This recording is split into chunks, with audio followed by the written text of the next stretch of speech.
and welcome to Bloody Good Reads. I am your host, Mark Goddard, and this week's guest is an author, podcaster, and his brand new book, The Spite House, is coming out February, which, as you know, in this podcast, I do this quite in advance, so it should be out by the time this podcast is out. Welcome to the podcast this week, Johnny Compton. Thanks for having me on. What we like to do here on the podcast is force authors to pick 3 books they love, because I am a bastard. But before we get started, and before we get to that point, I'll start the podcast like I always do. How did you get into the horror genre? I love this question. I've been listening to so many other authors that you've had on, and it's so fascinating to just listen to how different people get into it. So for It's me, usually Stephen King. yeah, so many people. Yeah. Stephen King is definitely not just the gateway drug, but also then the one that they get addicted to, and justifiably so. It's hard to overstate how huge of a deal Stephen King was for people, of a certain age.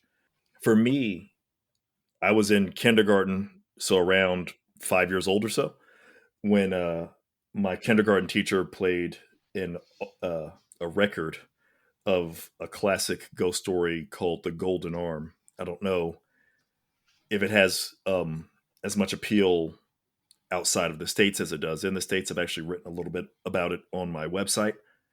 Okay.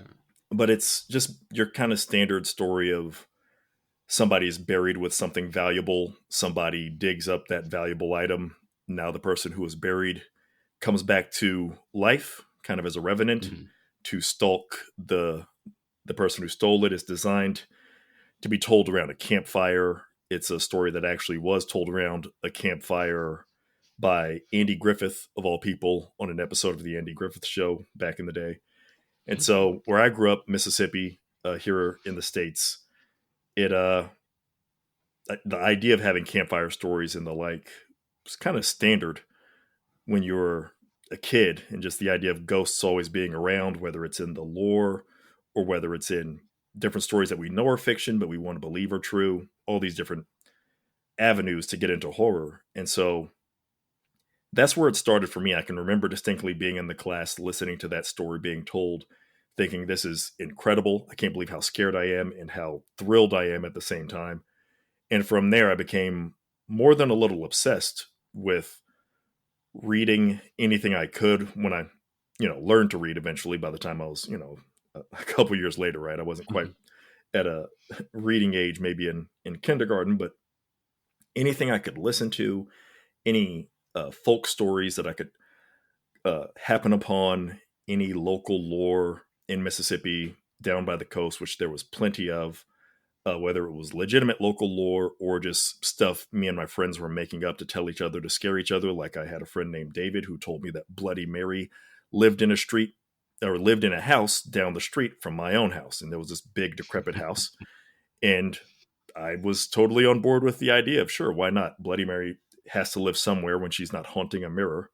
So why not in this house that looks like it would belong to some terrifying elderly person who is going to terrorize children foolish enough to summon them in a mirror in a foolish ritual in a bathroom from time to time. So it's the old Myers place kind of a 100% story, isn't it? Yeah, absolutely. It's the house you stay away from that everybody in the neighborhood kind of knows. Don't go over there. We had a lot of those.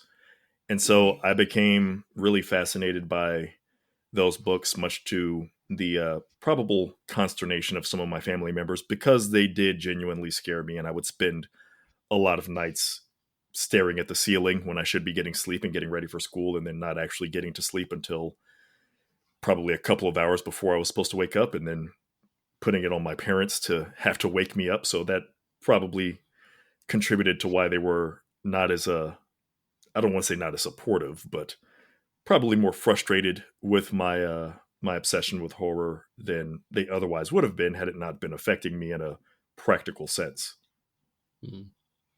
So was you quite an avid reader growing up? I mean, what kind of stuff did your parents kind of want you to read instead of horror? I mean, the stuff they would have encouraged me. I was also very into fantasy. So my parents had, and they still have, I believe, a nice bound set of the Tolkien trilogy, the Lord of the Rings, and they had The Hobbit as well.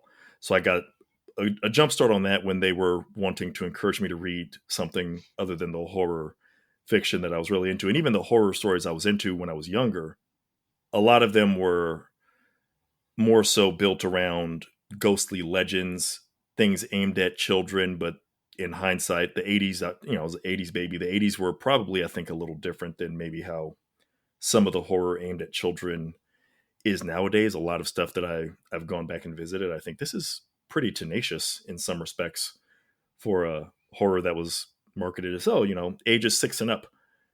It's like, wow, this is pretty interesting. And I mean, the prose and everything is very direct, obviously, and simplified, but it's also lots of bizarre stories and headless bodies and things like that.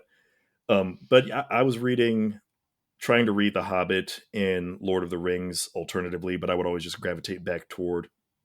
There was a prolific American author named Daniel Cohen who wrote a lot of books for children about ghostly legends all around the world. And one of his books, called Monsters You Never Heard Of, introduced me to a variety of different horrors, including, I believe in the UK, there's a haunted highway that's supposed to have the hairy hands legend I've heard of.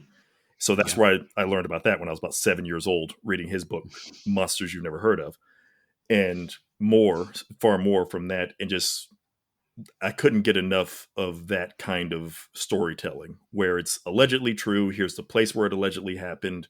And then from there, graduating to, I was reading works that I didn't realize were built or were designed for adults until I was much older. So I read a short story by Robert Bloch, Sweets to the Sweet, when I was about 7 or 8 years old, that I absolutely love. It was in an anthology called Shutters, which I actually went out and bought a copy of when I got older because it's one of the most important works of my childhood and the influence it had on me. And it's, again, geared as though this is suitable reading for children, when in fact Robert Bloch is the author of Psycho, probably was advanced for my age. And it ends with, I can't recommend Sweets to the Sweet enough. It ends with one of the greatest gruesome, off-page, but you can visualize it nonetheless, killings that I've ever read in a short story. It is macabre and splendid.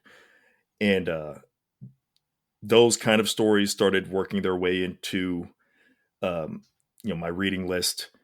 And eventually I did work my way up to Stephen King. There was the book Night Shift, his short stories, that was on the shelf in my parents' house.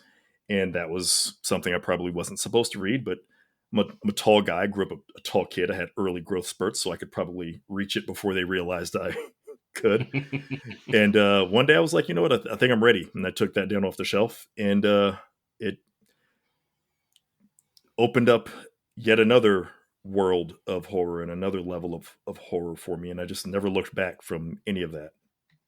It's interesting that you've gone to kind of urban legends. I would have thought more gothic horror, kind of going by your kind of debut novel, but the urban legends is kind of how I got into a lot of my stuff. And my nan was very into kind of unexplained tales, so she had the magazines come through, kind of monthly magazines would come to her door, and she passed them on to me when I was quite young. But the good thing about kind of fiction, especially when you're younger, there's no age limit on that. Like, not like movies, so your parents don't always know what you're going to be reading. So it's always quite nice. We have like car boot sales here, a little bit like yard sales, I suppose. I don't know the difference, but yeah, like yard sales. So I used to get a lot of my books from car boots, and she never knew. Well, she did, and she just didn't care. But no, yeah, it's you'd find a way to get books that probably are not what your folks, if they're not looking for you to be reading some of that kind of the taboo, quote unquote taboo material. I know when I was a kid, that was right around the time, at least one of the many stages, where the Scary Stories to Tell in the Dark books were being read and very enthusiastically, and at the same time being challenged in a lot of classrooms. And yet every book fair, it would appear on the list, you can either buy the ones that have already come out or the latest edition that's coming out.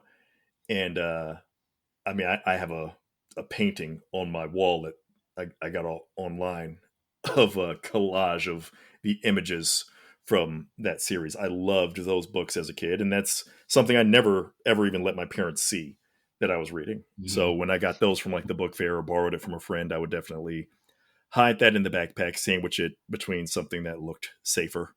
And if my parents asked, "What'd you get from the book fair?" I'd be able to show them, something a fantasy story that seemed Suitable. harmless. Yeah, exactly. Yeah, it's the way I kind of went about it, the way maybe other kids would have hidden the adult dirty books or something that they were kind of sneaking into the house. That's what I was doing with the horror fiction instead. The old brown paper bag technique. Great. Yeah, exactly. Awesome, awesome. So before we get into kind of how you got into writing yourself, again, what we like to do here in the podcast is force authors to pick 3 books they love. So what have you brought along as your first bloody good read? My first bloody good read, and you are correct in that this is a challenge to narrow it down to 3. But the first one, I'm a mean person. yeah, this is a little bit cruel because there's so many you want to pick, and I was Oh, yeah. going through a list of them, but I was like, okay, gotta just narrow it down. So the first one is The Between by Tananarive Due, Okay. she is both an inspiration and a little bit of an intimidation for me as an author, and has been for a long time. And that is directly caused by this book, which is about a man who there's a bit of a mystery to it, so I don't want to spoil much of it because I do want to encourage people to read it. It was just re-released, I believe, in the last year, in fact, and I got Mm. a copy of the newer edition because I'd lost my old one ages and ages ago. But I read it years ago after I had written, at the time I thought I could write screenplays, and I had written a screenplay that had some very superficial similarities to her book, but I did not know about her book at the time at all. And then I read, I think, a list of top 10 underrated novels from, maybe underrated authors. I forget the exact list, but I read a synopsis and a discussion of The Between. And I realized, oh, this sounds similar to what I had just written, which at the time I'd written I'd attempted to write many screenplays, and what I'd just written I thought was my best work. And I thought, this is proof that I'm pretty good at this. I'm hopefully, getting there. And then I read what she had beaten me to the punch in getting down, and also captured in a much more mature and emotionally complex way. And I realized I am not near where I need to be yet. And so it's a story about a man named Hilton who has his life saved as a child by his grandmother, and as he now is an older, as an adult, wife, child, he now is discovering that he might have a capacity to travel between um, different aspects of reality, essentially. And he's discovering that maybe this event in his childhood where he almost died and was saved, he gradually discovers that this might be factoring into more recent threats to his life, and his very existence is being called into question as he goes through these travels um, in this land called, or this, not land, but excuse me, this state of being that he comes to call The Between. And so that's as much of it as I kind of want to get into. That's Mhm. a high level synopsis, but it does really, like I said, it's emotionally complex. Really gets into elements of the nature of your existence and what's your purpose in a way that I think is really just captivating and so influential for me as a storyteller. And I think it's just incredibly compelling to read. So that's my first pick, the Between by Tananarive Due. Awesome. Awesome. And it's one that hasn't been picked before. I like this. And cool, cool. I was saying, I'm looking up kind of about the author, and she's also executive producer on a horror noir documentary on Shudder as well, which is a great documentary. So, Yes, oh, fantastic. Yeah, nice. she's a kind of living legend, at least as far as I'm concerned, and really important to my development as a writer. Even though never had a chance to speak with her hopefully at some point down the road I'll get to check that off my bucket list. Awesome. Brilliant choice. And it's available, obviously, Amazon, as always. And you can also get on Audible as well. So, it's quite a good price online to go and check it out. That's a very good first choice.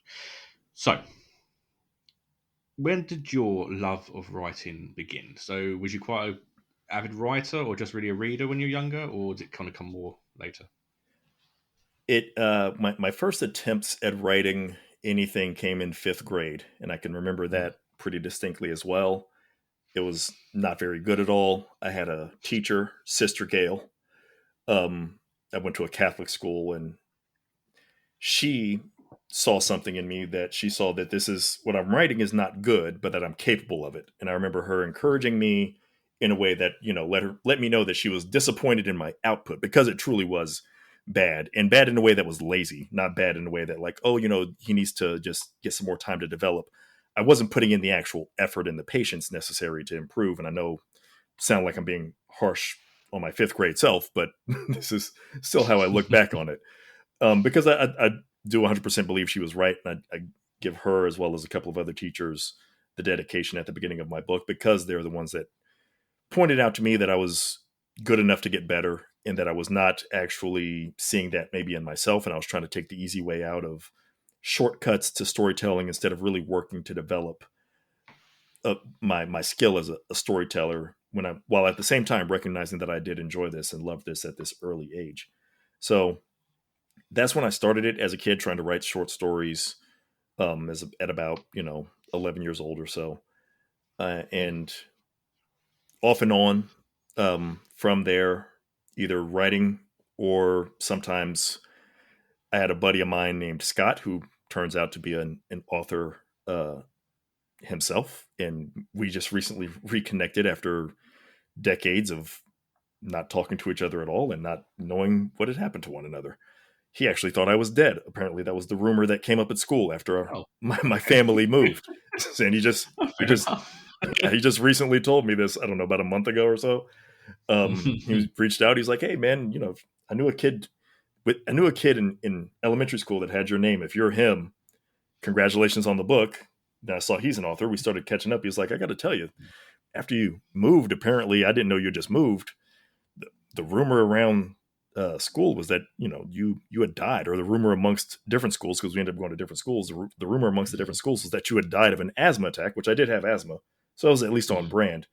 But I'm just fascinated. I want to know more about how that happened. I'm also a little bit disappointed that that's how my rumored demise happened. I wanted something more exciting. When he said, the rumor was you died, I was like, well, I hope it's something cool.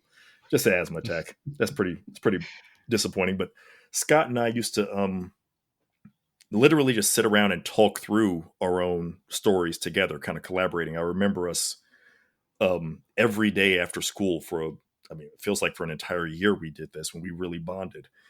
I remember just us sitting around either trading stories we had heard and kind of trying to put our own spin on different stories we'd picked up from elsewhere, or trying to craft our own stories and not actually writing them down, but remembering every element of them, and then leaving off one afternoon, meeting up again the next day, picking up right afterward. And I know that sounds probably a lot of people like the way kids kind of play, but we were really dedicated and intricate backstory plotting. Things had to make sense. We were genuinely trying to create our own movie, essentially, in movies, and less actually focused on the actual acting it out and playing part of it, and more about, this is the story, this is what has to make sense.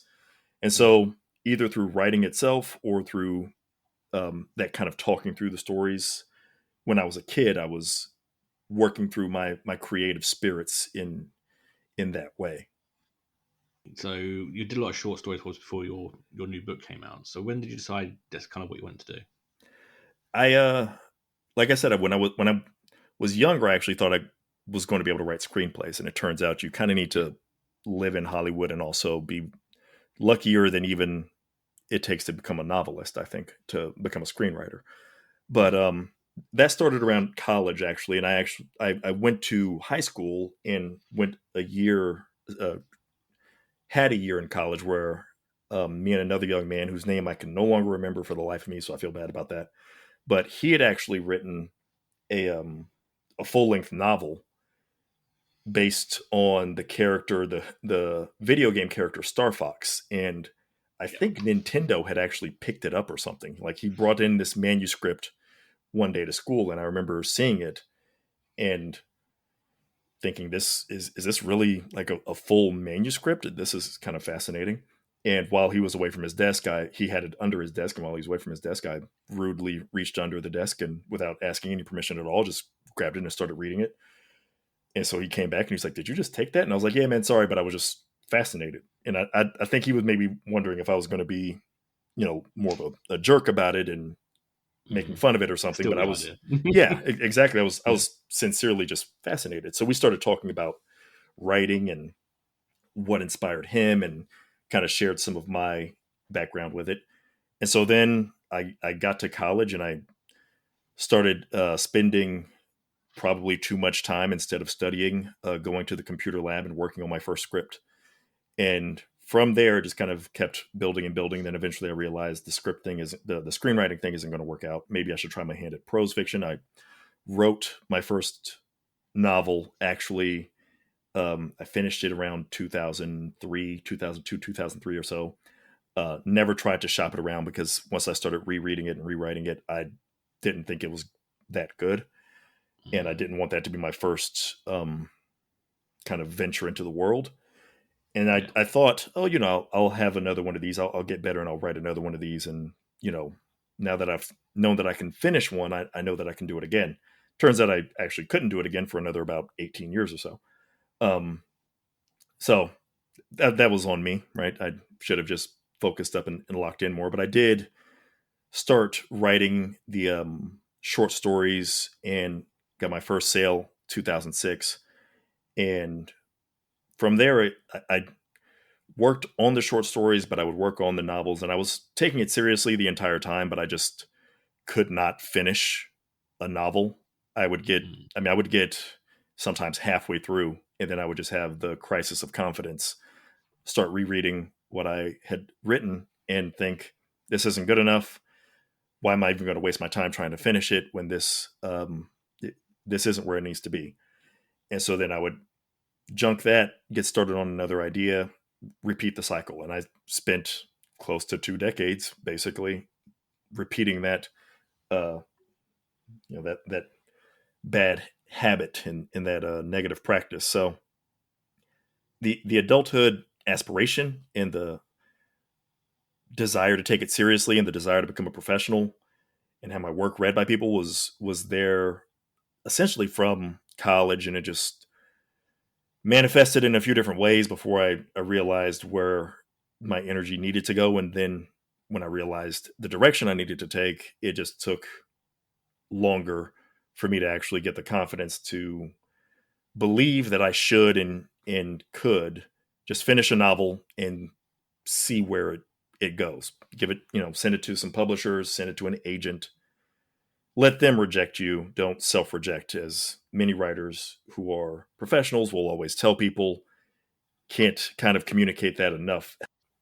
Your brand new book comes out in February, so by the time this podcast comes out, around the same time this comes out, what was it that kind of, because you're saying you struggled to kind of finish off a lot of your novels, but what was it about this story that kind of went, this is the one, and you can completely finish it off, you close it, happy with it? So what was it about the Spite House that kind of took you?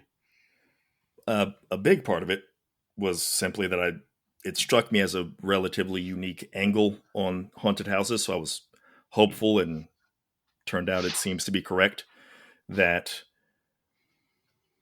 there would be an appetite for this because it hadn't really been done specifically in this environment before. So I've read an article about spite houses. Like a lot of people who I brought it up to, they had never heard of spite houses before, and I was the same I was way. going to ask you, what is a Spite House? So, great question. A spite house is a real world phenomenon Hmm. where somebody, I mean, as the name would imply, builds a house purely to spite someone or something else. So it could be There are examples of people buying a house because they had a dispute with neighbors, or not buying a house, rather building a house because they had a dispute with neighbors and they want to block someone's view.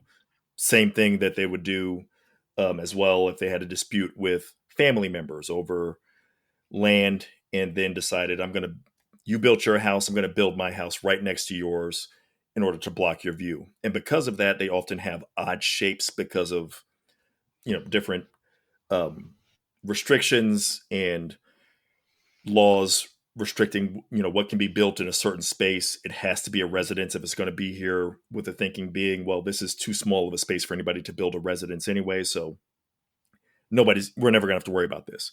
And then instead, somebody will cram their strange little house or their oddly configured house into this space just to annoy somebody else, just to express their dislike or even hatred of somebody else in a way that annoys them, aggravates them. Oftentimes it's done, or when you read the examples, it's done just to kind of almost show just an element of defiance. You're not going to tell me that I can't do this. I'm going to do it just because somebody said I can't. So there'll be there's an example of one where the person built a spite house on a narrow strip of land just because they were in danger of having the land seized by the local government for road construction. And the law said, as long as the land is not a residence, we're allowed to do that. Their thought was, this is my land, even if it's just this narrow strip, I'm going to build a house here to prevent you from building a road here. So just an act of defiance. Sometimes it's, on a more positive side. There have been, there's an example of a spite house that was painted in the rainbow colors for representing, obviously, the LGBTQ community, specifically to antagonize some anti-LGBTQ elements in that area.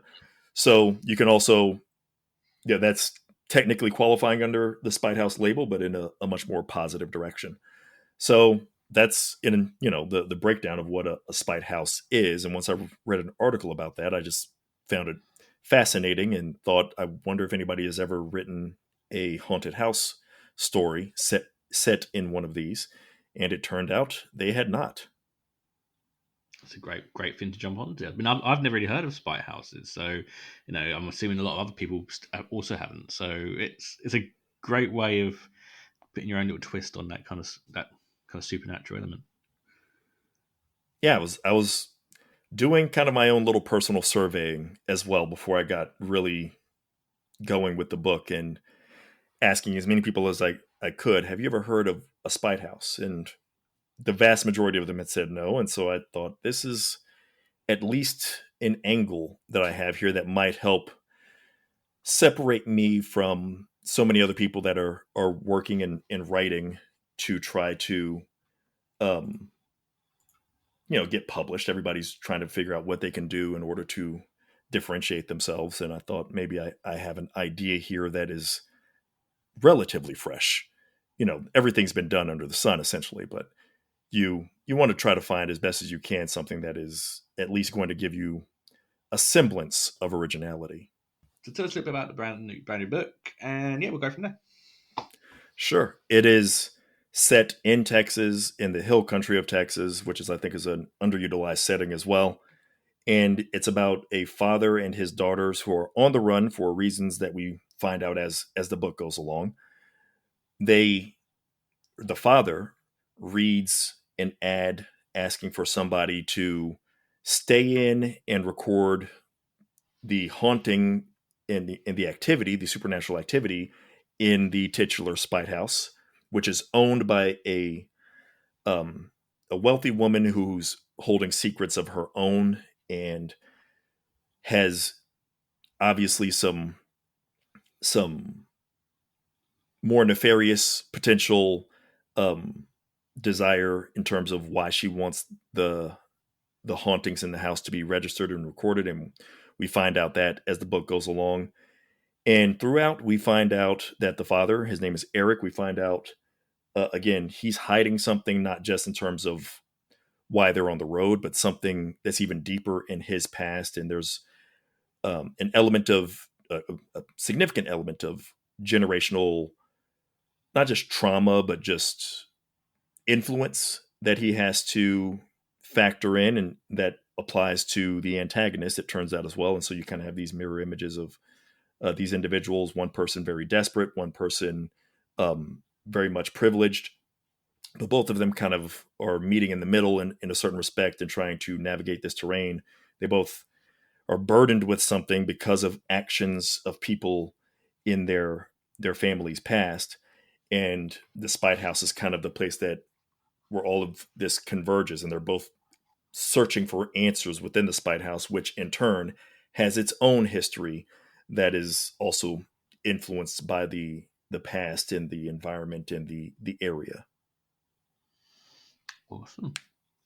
So that comes out February 7th through Tor Nightfire, which is a brilliant company to get with. I mean, debut novel before. Good work on that one. Because they did so many great titles, kind of especially around a horror genre. Yeah, they're off to a terrific start. I mean, I'm very fortunate to be with them, as you said. Shout out to my agent for making that happen. Yeah, that's a good agent. You should give me more money. But they've been called. It's been kind of been called a mix between the Babadook and a Head Full of Ghosts. So that's an amazing book, and the Babadook. Yeah, that's which is a great expectations, film, right? Yeah. Yeah, but no, I mean, Head Full of Ghosts. Something compared to that book, it's that's some good praise there. Yeah, that was when I started seeing some of the comparisons that I was receiving, it was a little bit daunting, frankly. Yeah. I try not to even read the, I don't read any reviews by and large, and I try to even avoid the positive reviews because I keep thinking, well, even if this is actually true, I don't know if I have I believe in myself at this point, but do I have another one in me that is going to be at this level? Or, what if your first book is being praised as Babadook yeah. and a Head Full of Ghosts, and then your next one is like, oh, it's only pretty good, but it's not on this other level, right? So then is that a letdown? Yeah, it's fine. It's it's a good time, but I wouldn't put it on this other category. So I can't even. I try not to even think about those things. I'm extraordinarily fortunate to get any kind of positive comparisons at all, and to have received the amount of love I've received so far for the book before it's even come out, and the positive reviews. And I'm just kind of trying to keep my head down and just focus on book 2, and not let some of these other thoughts kind of seep into my head about that, because it'll definitely, I'm a sponge when it comes to stuff like that, so it'll definitely start working my brain and it's influence probably me. best that way. Yeah. It's a good way of working with it, actually. Good way of working with it, actually. Kind of close it off, go to your next one. It's a lot of authors do the same, so it's a good way of keeping your mind clear and not too tainted, which is good. Yeah. So before we continue, but because I've been talking for such a long time, I forgot to ask you, what is your second bloody good read? So what is your second book you brought along today? Second book is called Flowers for the Sea by Zen E. Rocklin. It's a novella. It's dark fantasy horror, and it has a remarkable protagonist. It's one of my favorite books that I've read in the last, 5 or so years. And it's, I think, the most recent book that I've reread multiple times. I just kept going back to it because I was so fascinated by the protagonist, who is this very complicated figure that I really adore, because they're someone who is exiled from their homeland, along with several others who are blaming her for them being castaways and kind of literally set adrift. And it takes place on a ship in the sea, and she is supposed to somewhat be the leader, but there were certain things expected of her that, for personal reasons, she didn't want to do, and she has the right to that. And it's this just really terrific examination of when it can be justifiable to feel anger and hatred, and at the same time, how far even justifiable anger and hatred takes you, whether that takes you over a limit that turns you from someone who's righteously furious to someone who's just villainously furious. And you can either agree or disagree with the certain actions and decisions that the protagonist comes to make. And I'm a, I just kept going back to it because I wanted to know, kind of for myself, how do I really actually feel about this? And the first time I read it, took some time to process it, had to come back to it a second time, kind of felt a different way about it. So I wanted to see, kind of a third time, see if there's a tiebreaker, so to speak, of what my feelings are, not in terms of whether I like the book, I love the book each time, but what my feelings are about the decisions that get made, and whether this is too far, whether something's not far enough. I really just wanted to keep coming back to it and kind of grapple with that. And even having done it a third time, I can definitely see myself going back, a couple more times, because it's just one of those stories where, like I said, you can find yourself agreeing, disagreeing, thinking maybe this is, maybe she needs to take things further. Maybe she's taking things too far. It is just a wonderful examination of what those emotions can do to you and what they can lead to you if you find yourself first the subject of abuse, and then later on in position of a certain amount of power. Awesome. Again, another brand new pick. Never heard of this one before, so it's definitely adding to my list on my ever-growing list of books to read and buy. I definitely wanted, because I like we talked about a little bit before we started recording. I've listened to a few of the episodes here, and I really like the show. I love the format, and I did hear the kind of the repeated mention that Stephen King comes up pretty often, which is awesome. Stephen King, it's completely understandable. I will ban it one day.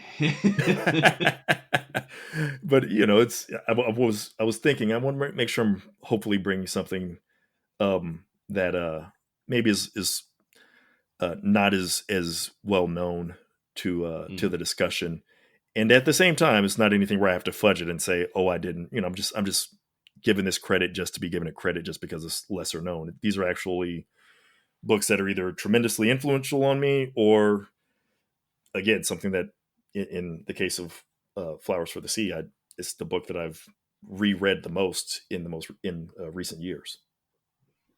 Awesome. I also like my subtle hint of Stephen King. He's finally getting through to people. So awesome. Brilliant. Well, I can't finish off the podcast without mentioning your podcast. So you do have a podcast. I know you said it's going a bit under the wayside, but it's definitely one I would recommend people checking out, because I love the premise of it. And podcasts like your podcast, Healthy Fears, is something that I like my podcast to have something about it. And we've had previous guests who've had podcasts who are very kind of have a particular theme and a particular kind of way of doing it. So tell us a bit about the podcast. I know you probably won't be going back to it for a little while because of the book, but when did the idea of Healthy Fears come about? The idea, it really hit right after or right as the pandemic was kicking up. And I'd kind of had some ideas for podcasts, and I knew I wanted to explore the idea of fear itself in a podcast. And then when the pandemic hit, there had been a local, where I live, there was a local news channel that put up a big headline about coronavirus that said, "Coronavirus facts, not fear." And I said, well, what if the facts are scary, right? Like that they're making it seem like these are mutually exclusive, and not necessarily so, right? Sometimes somebody can tell you the truth about something, and the truth might be really scary. And then I started thinking more, what if the fear is also healthy for you, right? The podcast is called Healthy Fears. And what if sometimes being afraid is what you're supposed to, feel? There's some great movie quotes that I started thinking of. One of my favorite movies is Alien, and I love the sequel as well, Aliens. And there's a great scene in there where Ripley and Newt are trapped with the face hugger, and Newt, the little girl, tells the adult hero, Ripley, she says, Ripley, I'm scared. And Ripley famously says, me too. So instead of it trying to be the hero who is completely, I'm totally unbothered by the situation, I never show any fear. She admits to the fear. And I was fascinated I started thinking about other movies and works where I've thought it was powerful when somebody admitted to the fear. And it's the predator. You got all these tough guys, and then the predator's hunting them, and Billy admits, I'm afraid of what's hunting us. And going way back to the 1950s, the original adaptation of The Thing, the doctor who kind of wants to just study the alien and is less concerned about the idea that this alien is a threat to humankind, says to the to the hero, who's more concerned about protecting his people and protecting the rest of the population from this alien escaping. The doctor says, "You're just afraid," and the hero looks at him and says, "You're right. I am afraid. There are reasons to be afraid here." So I started thinking about those stories and thinking about a podcast that would examine fear from that angle, because I hadn't really heard anybody discuss it that way. And to be complete, the podcast also talks about when fear is unhealthy for you and when it's something that's a drawback and maybe makes you make a bad decision or at least a prejudice, etc. So it examines it from both angles, but I try to look at it from that perspective at first and see what kind of fear are we looking at. Is it a fear of the dark? Is it a fear of being the outsider? Is it a fear of outsiders? And examine ways that this is proven healthy or unhealthy, and look at it through the lens, most of the time, of some genre of fiction and some specific story within that genre. Highly recommend it. You guys know I love podcasts when I'm on here, so go and check it out. You won't be disappointed. It's got 25 episodes to dig into before you kind of guilt trip into making more. I totally want to. I really want to get back to it, and I feel actually extraordinarily bad that. I mean, on one hand, I don't feel bad because I'm the reason why I stopped was because of the book, and yeah, which is a perfectly understandable reason to stop for a bit. Yeah, I've got the book coming. I've got a second book that I'm working on. So now that I'm living my dream, that's why I stopped. But at the same time, I do want to get back to it because I was enjoying doing the podcast, and it enlightened me a lot to different things that I hadn't even thought of before. When I would pick an episode topic, and then I started researching good examples of it, and then I would start reading up on all these different articles and different old stories and different old movies, and it was just really eye-opening for me at the same time. So I was really excited to always share what I had learned each episode. But it is a lot of work to do it right. I mean, I could just kind of throw out a quick, lazy episode if I wanted to just keep it running. I could just be pumping out, some poorly researched kind of quick hitter episodes. But I want to make sure I feel like I'm bringing something to the table that's a little different with each episode. So it takes some time and research, even though each episode is only about 30 minutes or so. It still takes a decent amount of time and research to complete. So when I get back to it, hopefully it'll be up to standard. Brilliant. So let's get to it. Let's do the last question. So what is your third and final bloody good read? Third and final bloody good read. I'm going to cheat a little bit. Just a little, but not really. But just I'm quasi cheating. Michelle Paver, Thin Air. Okay. Which gives me just a opportunity to kind of also mention Dark Matter, also written by Michelle Paver. And they are both extraordinarily similar books. I mean, in terms of plotting, they're almost, you could take the beat by beat, and they're kind of mirror images of each other. Just one is set in the Arctic, the other is set in the mountains. I'm picking Thin Air because Dark Matter gets way more love, justifiably so. Dark Matter is actually one of my favorite ghost stories I've ever read. But Thin Air is like right there with me, and I actually think Thin Air has the more haunting scene when there's both books have a moment that reveals the reason behind the haunting in this godforsaken, hideously cold place where the protagonist finds himself, and reveals the reason why someone is here and is haunting this area. as awesome as dark matter is, I think Thin Air's scene that reveals that, and this might be because I have a fear of heights, so I'm all just automatically predisposed to think this is a little scarier because it's in the mountains on top of the cold and the hostility and everything else. You're also dealing with the threat of a terrible fall, which is literally used to fill my nightmares when I was a kid. So that moment to me is one, it's just burned in my brain as, or maybe I should say frozen in my brain as one of the scariest things I've actually ever read on a page. So I actually love both of those books almost equally. Dark Matter a little more so, but I'm going to give the love to Thin Air because I do think it's, when I remember reading reviews when it was coming out and people um, understandably to a degree kind of downplaying it because it's so similar to the previous book she had come out with, but to Dark Matter.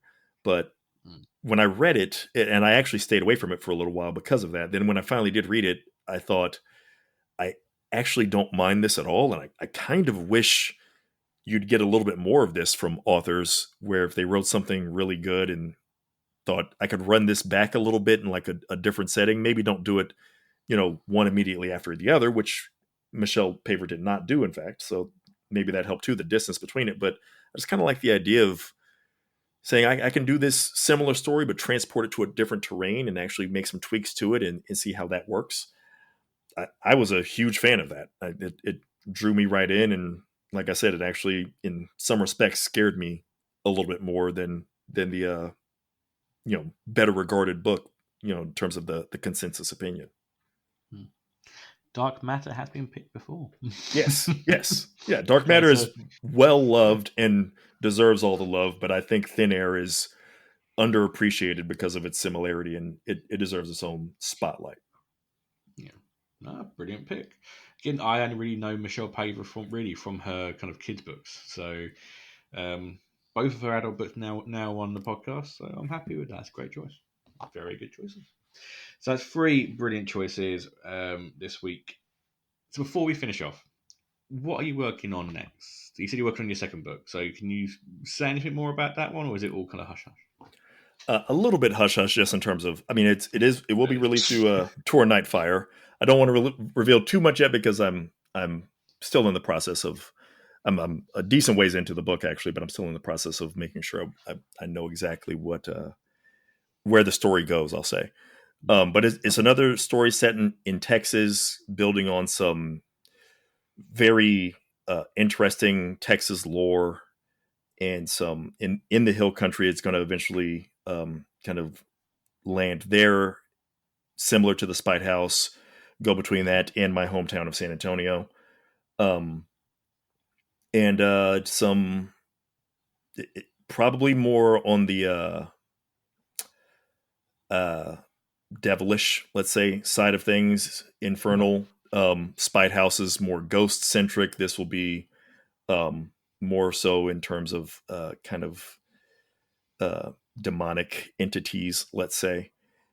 And yeah, I'm really excited about it. I think once I'm in a position to actually start openly discussing the kind of hook and the basis of the book, the premise, the catalyst for why things get set in motion, I think it's going to, I hope it's going to be really entertaining and captivating and impressive to people, because I've had this idea for a long time and I think it's going to be really effective. Everybody that I've shared it with privately thinks that it's a pretty strong idea and a strong hook for a story. So I'm excited about that.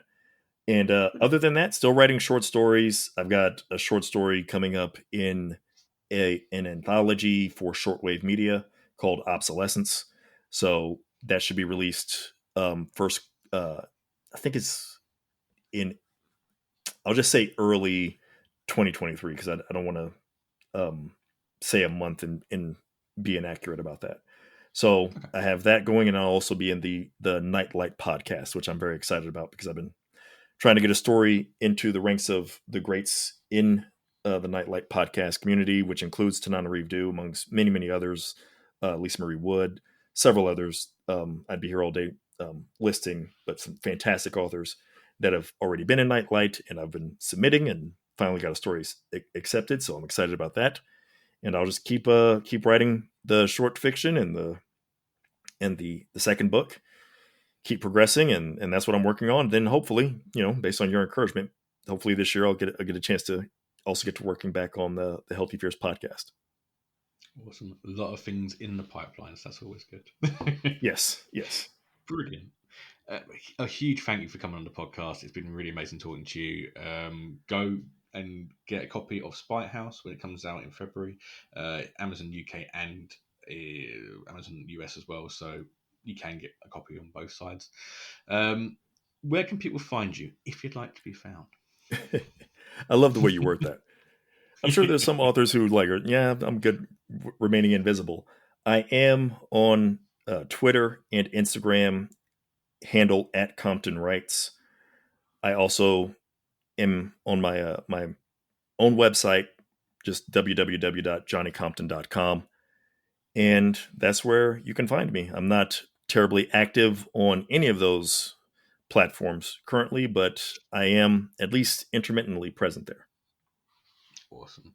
And I'll put all the links into the description below as always as well. So a huge thank you for joining to come on the podcast this week. Again, go and pick up a copy of the book. All the links are in the description below to get your copies on there as well. As always, a huge shout out to our sponsor, Audible Book Club. They're the UK's best and biggest horror and thriller book box service, bringing the wonders of a haunted bookshop straight to your door each month. We've just had the recent book box come through my door 2 days ago. Some amazing books are coming there, and some nice fudge as well. So there you go. But you can. There's 2 boxes you can go for. There's the Bare Bones box, which is just the books, or you have got the Full Guts box, which is a brand new book, a possibly haunted second-hand book, an indie title. You also get badges, bookmarks, some UK snacks, as I just said, and you also get some hot drinks and some other cool bits in there as well. So you can get 10% off your first box by using the code BloodyGoodReads at checkout. Go and check them out. For this podcast, you're probably going to be getting the bookings for March. So go and use that code now at the checkout. Go and get it. You won't regret it. It's my favourite thing each month. I've had a lot of the authors. I've been on the podcast. So there you go. And my Peter James collection is getting very big from all these pre-owned Peter James books. So go and check that out. And just let us know what you think of the boxes. As always, you can find me over on Twitter at BloodyGoodReads, and Instagram at BloodyGoodReads, and on Facebook at the Bloody Good Reads Book Club. And do check out our movie podcast. We normally have 2 a month now. We have our main monthly podcast, which is myself, Noel, Chloe, and Marcus, reviewing 2 films. Normally rubbish ones, but we'll bad luck recently.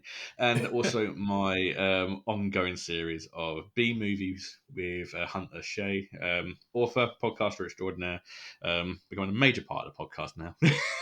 I don't know how this has happened, but it has. They could go check that out.